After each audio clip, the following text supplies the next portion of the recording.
Antes de voltar à chuva, porque hoje está um dia um pouco confuso, eu decidi parar para fazer um vídeo. Então, muito em breve eu vou explicar onde eu estou e vou contar um pouco o que eu estou fazendo por aqui.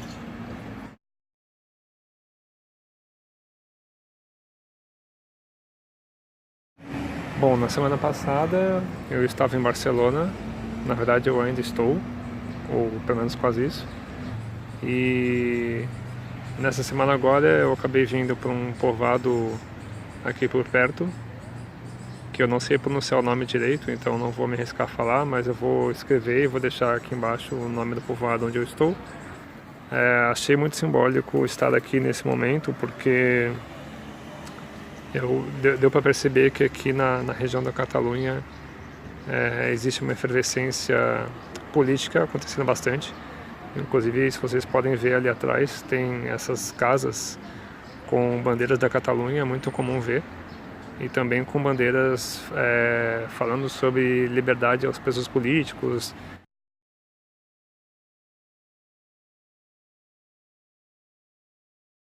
Mas eu achei importante mencionar que aqui na Espanha, o meu contato por enquanto foi esse, foi estar em Barcelona e na região da Catalunha e ver como o povo se posiciona. Então eles têm, além do espanhol, né, que a gente chama espanhol, que na verdade é o castelhano, a maioria das pessoas fala o catalão. E nos metrôs, eu vou ver se eu mostro isso mais pra frente no vídeo, nos metrôs, nas áreas públicas, nos pontos de ônibus, rodoviária, restaurantes, enfim, todos os lugares públicos, eles têm as opções escritas em castelhano e em catalão, tudo. E as pessoas na rua normalmente falam catalão. Não é muito comum encontrar pessoas que falam castelhano, assim, enfim, normalmente, né? Entre eles falam em catalão, e se no caso vem um estrangeiro como eu, acabam falando em castelhano por uma questão de entendimento, né? Mas eles têm essa cultura deles muito forte, muito enraizada no dia a dia deles.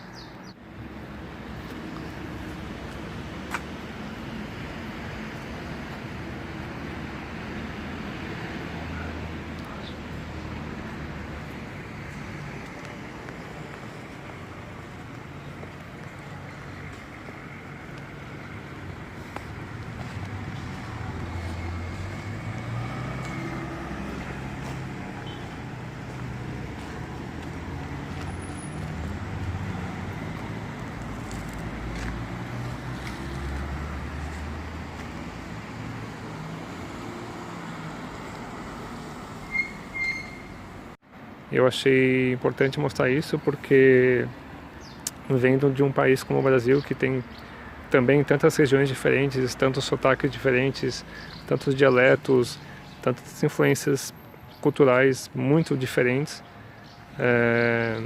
e costumes e tudo mais, e isso não é absolutamente valorizado. Cada região do Brasil acaba ficando na sombra de um grande país que na verdade ainda não existe, né? Eu acredito pelo menos nisso. O Brasil ainda não, apesar de ter mais de 500 anos de vida aí, não é um país que se entende verdadeiramente como uma nação, não é um país que tem noção plena da sua cultura, não tem uma estrutura mesmo assim de manutenção da sua cultura, de entendimento do que é uma cultura popular brasileira, né? E que em todas as suas regiões isso acontece. Então, muitas das festas tradicionais brasileiras de cada uma das regiões acaba sendo esquecida, acaba sendo não celebrada, acaba dando espaço ou para o esquecimento mesmo, ou para festas estrangeiras. E se falando de língua mais ainda, existe um preconceito linguístico muito forte com os regionalismos, com as formas de falar de cada região, né, em nome de uma língua como se fosse uma língua única. E o português correto, a gramática correta, o jeito certo de falar. E já se sabe há muitos anos, os linguistas estudam isso, sobre a questão do preconceito linguístico, sobre a questão de como não existe uma forma correta de falar, e sim que cada região tem seus motivos para falar daquela maneira, tem as palavras usadas em cada região tem uma raiz, né, cultural, uma raiz que veio ali desde da colonização por diferentes nações até o contato com diferentes nações indígenas, né?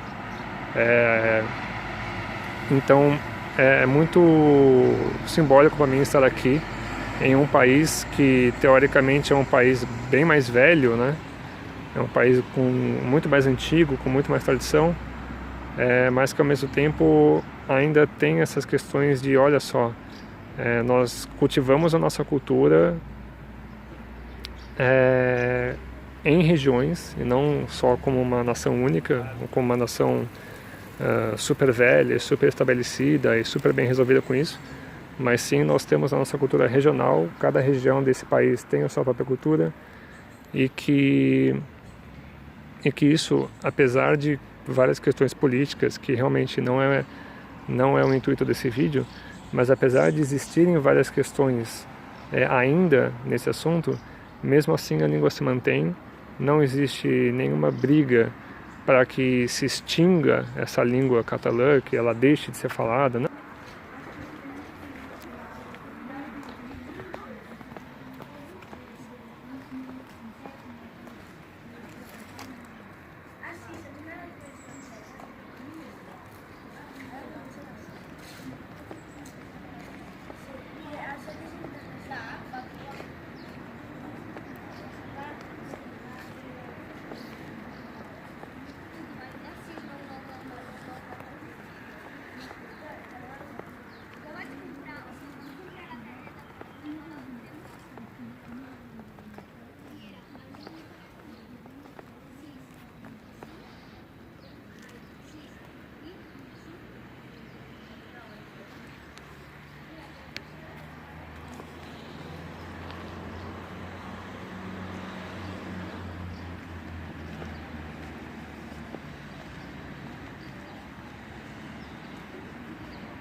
Existe um preconceito quanto a isso, e se existe, né, acaba sendo, eu também não sou daqui, eu não sei dizer exatamente se existe ou não existe nas escolas e tal, mas se é que ele existe, ele não faz o mesmo efeito, porque a língua é falada, né?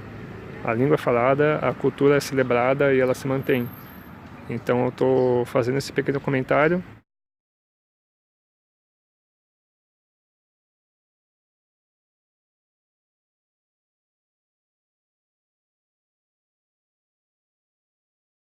E eu acho que é muito importante para o brasileiro que está fora, eu estou fazendo um pouco essa função, estou vivendo isso em mim, para o brasileiro que está fora do país, observar isso, observar nos outros países como eles se organizam, como que eles entendem sua própria história, como eles respeitam isso, e aprender a respeitar e celebrar e não esconder nossa própria cultura, mas sim buscar ela e trazer ela à tona de uma forma verdadeira, corajosa e constante.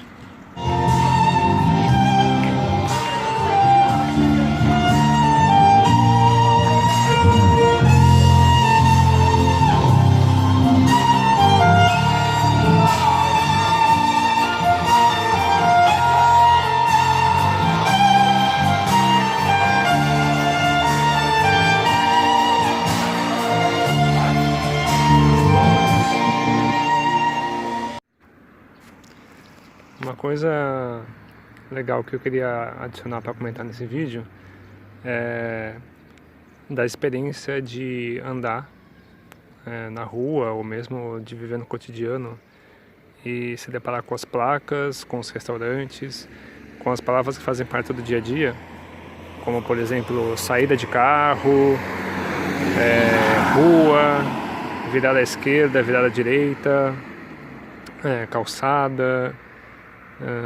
Palavras mais assim, cotidianas, e que Às vezes a gente vê essa palavra em italiano, ou em espanhol, ou em catalão, e a gente até entende aquela palavra porque tem algum similar em português, mas que ela é tirada do contexto, né? Quando a gente ouve em italiano, por exemplo, estrada ou via, a gente entende, né? Porque existem essas palavras em português também, mas a palavra estrada nunca é colocada para se referir a uma rua, e sim as estradas entre cidades, né?